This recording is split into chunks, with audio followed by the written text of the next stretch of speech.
আসসালামু আলাইকুম। আজকে আমরা সমস্যা অধিদপ্তরের বিভিন্ন প্রশ্ন দেখব, যেগুলো আমাদের জানা খুবই প্রয়োজন। 1 নম্বর প্রশ্ন, সমাজসেবা অধিদপ্তরে একজন প্রার্থী কি একাধিক পদে আবেদন করতে পারবে? অবশ্যই পারবে, তবে 13 গ্রেডে একটা, 14 গ্রেডে একটা, 15 গ্রেডে একটা, এইভাবে সে আবেদন করতে পারবে। কিন্তু 13 গ্রেডে সে 2টা আবেদন করতে পারবে না। 13 গ্রেডে সে একটা আবেদন করতে পারবে, কারণ 13 গ্রেডের পরীক্ষা একদিনে হবে, 14 গ্রেডের পরীক্ষা একদিনে হবে, এইভাবে ক্রম অনুযায়ী পরীক্ষাগুলো নেবে আশা করা যায়। সব পরীক্ষা একই দিনে হবে না। পরীক্ষা কি একই দিনে হবে? সব গ্রেডের পরীক্ষা একই দিনে হবে না। হয়তো 13 গ্রেডের পরীক্ষা একদিনে হবে, 14 গ্রেডের পরীক্ষা একদিনে হবে, 15 গ্রেডের পরীক্ষা একদিনে হবে, এইভাবে পরীক্ষাগুলো হবে। পূর্বে যারা আবেদন করেছে তারা কি পুনরায় আবেদন করবে?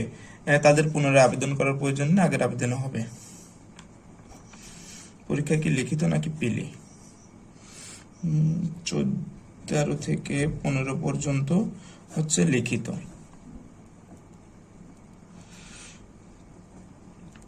এবং 16 থেকে 20 পর্যন্ত এমসিকিউ পদ্ধতিতে পরীক্ষা হবে।